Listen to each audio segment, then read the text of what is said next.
Hey mamas, it's your girl Carrie, and welcome back to another episode of Mom Life Career Life. Before we jump in, I just want to set the stage for today's episode because this is the last part of our 3-part mini money mindset series. In part 1, I shared real practical ways that I've been saving money lately, the little shifts we made in our own house that have really added up in a huge way. Then in part 2, I brought back the budget besties, and if you listen to that episode, you know their Amazon setup alone can be a serious game changer, especially for those of us who maybe click add to cart a little too easily. And yes, I am absolutely talking about myself here. And if you need help with your budget and getting in control of your finances, I strongly encourage you to check out the Budget Besties budget system. That's a lot of B's. The link is in the show notes. But today we're taking our money talk one step deeper because saving money isn't just about cutting expenses or setting up systems. Those things are great. It's also about how we think about money, the habits we repeat without realizing it, and the choices we make when we're tired, when we're stressed, or we're just trying to get through the day. This episode is about building a money mindset that actually sticks, one that works for real life, real families, and real seasons, things that are my tried and true, the way I've been able to get out of debt, save money, and really build for our future. So let's jump into today's episode. Are you feeling overwhelmed trying to juggle all the many hats you wear as a working mom? Do you want more quality time with your family without distraction of work, time alone to take care of yourself and your needs? Welcome to Mom Wife Career Life. I'm Carrie, a wife, a mom of 3, and a recovering perfectionist. In this podcast, I will teach you how to create balance in your life by implementing healthy habits, organizing your home and your schedule, being so intentional with your time and in your relationships, and most importantly, how to start putting your needs first because no one can pour from an empty cup. Grab that second cup of coffee, or if you're anything like me, your third. It's time to dive into today's episode of Mom Wife Career Life. Before we jump in, I want to say this. This is not a do all the things episode. I'm not asking you to overhaul your finances tonight, download 5 spreadsheets, or suddenly become a budget expert by next week. This episode is about awareness, not perfection. It's about giving you a few mindset shifts and habits that you can layer in slowly in a way that actually fits your life. So as you listen, don't feel like you need to write everything down or tackle it all at once. I just want you to notice what resonates with you. Notice what makes you think, oh, that's me. Pick that one thing, one habit, one shift, because small changes done consistently are what creates lasting peace around money and honestly around your time management, not those big dramatic overhauls that are going to lead to burnout. All right, let's start with the foundation because everything else works better when this one piece is in place. Number 1, the most important thing, know your numbers because you can't manage what you don't measure. A budget, it's not a punishment. It is a plan. And you know I'm all about planning. Most overwhelmed moms, they're not bad with money. They're just running a household like a small business without looking at the spreadsheet. And by the way, you're already doing so much planning. You're planning everyone in your house's schedules, their meals, their sports, their permission slips, their doctor's appointments. You can handle a simple money plan too. So don't act defeated before you start. And here's the simplest way to start. Step 1.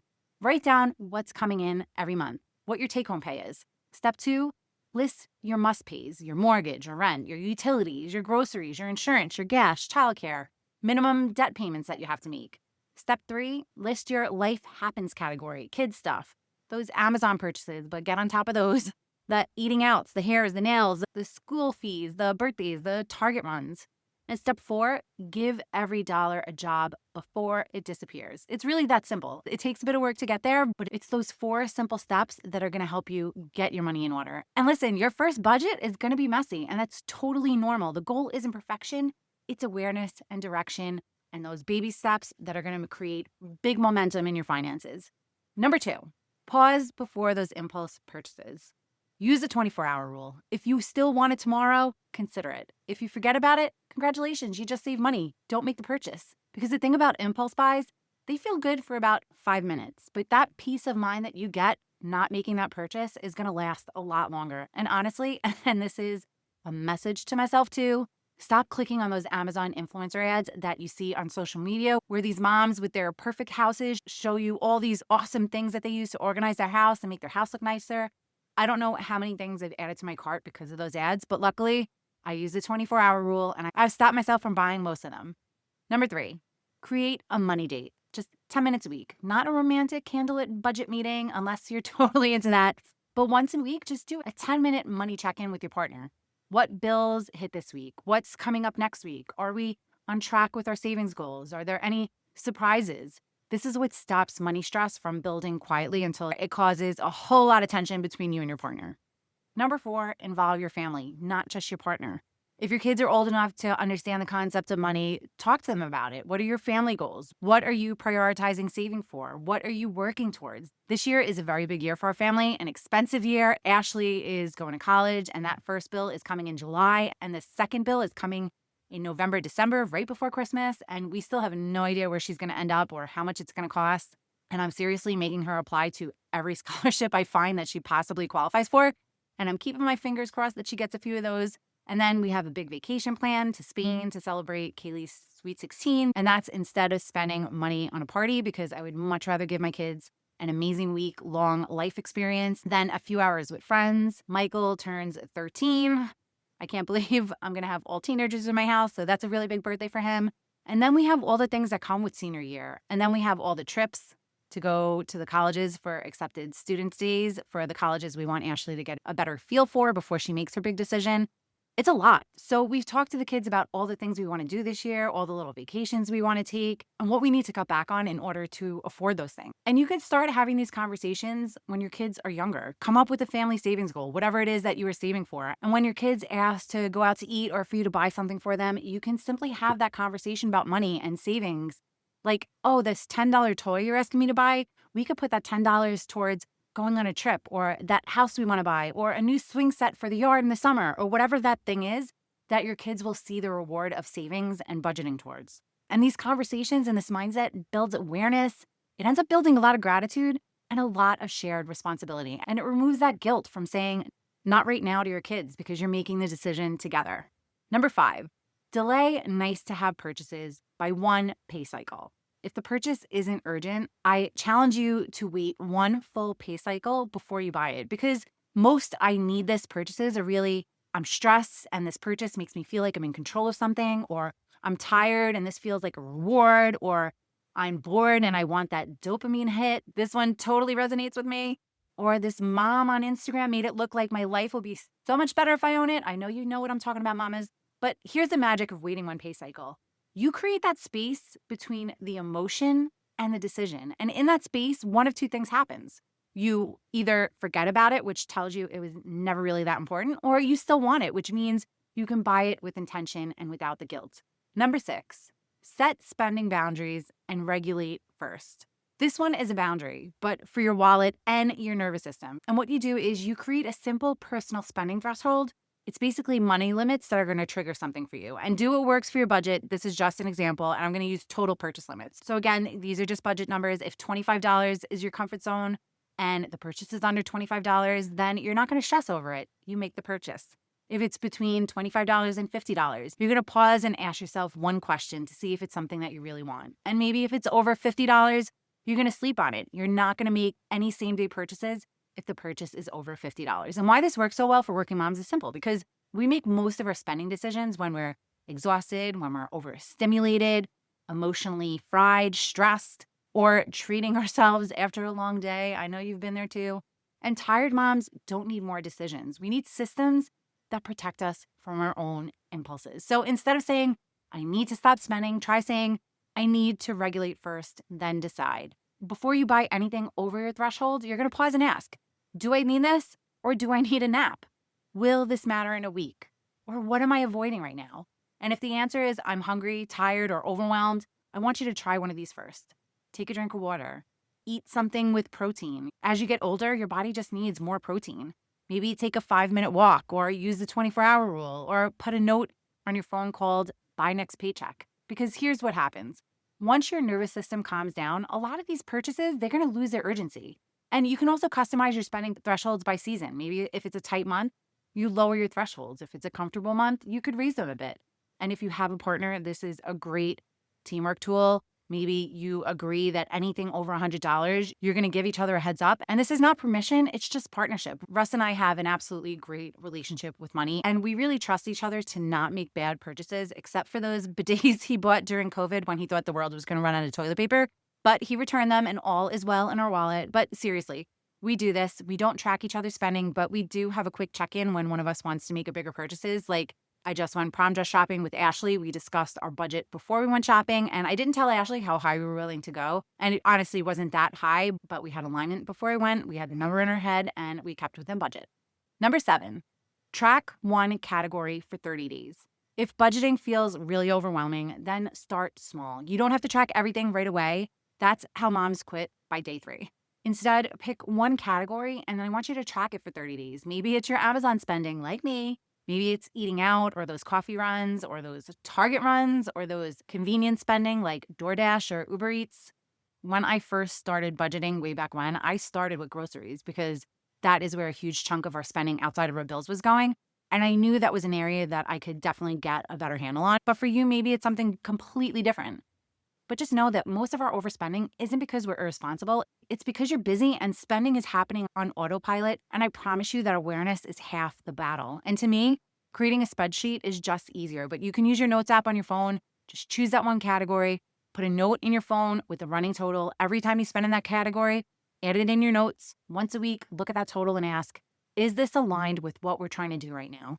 And you can even turn it into a game. Can I cut this number by 10% next month without being miserable? Or what can I swap to make this goal easier? An example, grocery pickup instead of going to the store, because you're more likely to impulse buy when you're actually physically going into the store. And sometimes there are discounts from buying online. This past week, ShopRite, that's where we shop, had a $10 off if you order online plus a free frozen ShopRite appetizer. And you have to pay $5 for them to shop it for you, but you're still saving $5 and whatever the cost of that app was. So to me, it was a win-win. And here's the cool part. Once you track one category, you're going to start noticing patterns like, oh, wow, I spend more when I'm stressed, or we eat out most when I didn't plan for dinners, or my husband spends a lot on coffee, breakfast, and lunch when he works in the city. Hint, hint. Love you, Russ. Totally do, but you do spend a lot on food. But that insight alone can save you hundreds. Number 8, focus on progress, not perfection. Hear me right now. You do not need a perfect budget. Our budget for the year is in no way perfect, but I'll tell you, just getting in a better money mindset about purchasing and really looking over our credit card bill is keeping us in check. And those extra savings account I created are really helping us focus on our savings goals this year. And the money goes straight into those accounts and it's out of our spending site. So it's not even an option for us to touch it until those expenses come up. And it's not a perfect system, but it's honestly such a huge help in the right direction. And that's all that it takes. One step at a time, one better choice at a time, one subscription canceled, one planned grocery trip, 1 week of mindful spending. Those small shifts are going to create such big results. And I want you to know that money is a tool, not a measure of your worth. Number 9, decide your big 3 financial priorities in this season. This is the mindset shift that makes all of the other habits actually work, because most of the money stress comes from trying to care about everything financially at the same time. Instead, decide your big 3 priorities for the season. Ask yourself, what are the top 3 things our money is supporting right now? Or what matters most in this chapter, not in the long run? Or what are we intentionally saying yes to so that we can confidently say no to the rest? And for us, this season looks like college expenses for Ashley, a meaningful family experience. That's our Spain trip for Kaylee's Sweet 16, and covering senior year events without financial stress. And I promise you, Michael's in there too, making sure that he has the best 13th birthday a little boy could have. And that clarity makes decision easier. When something comes up, the question becomes, does this support one of our big 3? If yes, great. If no, it's not a failure or deprivation. It is a choice. And here's the key mindset shift. You can have everything you want with your money, just not all at the same time. Seasons change, priorities shift, and giving yourself permission to focus removes so much guilt and second guessing. And this turns budgeting from that whole restrictive mindset into alignment. And alignment, I promise you, is what's going to bring you peace. And last but not least, number 10, upgrade your language from restriction to alignment. Instead of saying we can't afford this, which just feels heavy and negative, I want you to reframe your mindset and your language by saying, that's not in our plan right now, or that's not a priority in the season, or we're choosing something else. That language shift alone is going to reduce guilt and make you just feel so much more in control. And when you're aligned with your partner and open honest with your kids about what your financial focus is, it gets a lot easier to say it's not in our plan right now. And if there's one thing I hope that you take away from this episode, it's this. You are not bad with money. You are busy. Most stress isn't about the math. It's about the mental load, the exhaustion, and making decisions on the fly in the middle of real life. And today wasn't about giving you more rules or telling you to cut every ounce of joy from your life. It's about helping you slow the chaos, create a plan that actually fits your season, and to make decisions from intention instead of pressure. And you don't need to do all 10 things at once. In fact, please don't. Pick one habit, one mindset shift, one small change, because that one canceled subscription, that one impulse purchase pause, that one money date with your partner added to your week, that's how momentum starts. And progress beats perfection every single time. And remember, budgets can change, seasons shift, kids are going to grow, life is going to happen. You're allowed to adjust without feeling like you failed. And my hope in this whole money mindset mini series is that instead of feeling restricted or stressed, I really want you to walk away from the series feeling more in control, more confident, and more at peace with the choices you're making for your family, because money is a tool. It's not a measure of your worth, and it doesn't get to steal your joy. And if this episode resonated with you, I'd love for you to take a screenshot, share it on your social, or send it to another mama who might be quietly stressing about money too. And always, please give yourself grace. You're doing so much better than you think. Sending you so much love and light until next time on Mom Wife Career Life with Carrie Pat. Before you go, if you found this podcast helpful, I would be so grateful if you would take a minute, go on over to iTunes and leave me a review. If you have other stressed out mamas in your life that you feel this podcast could help, take a screenshot of this episode, post it on your Instagram stories and tag me, and let them know that they are not alone and they can create balance in their life too. If there's a topic you'd like me to cover or you just want to connect, DM me on Instagram at mom.wife.career.life. Or come on over and hang out in our free Facebook community, Work-Life Balance for Working Moms. Sending you so much love and light until next time on Mom Wife Career Life with Carrie Pat.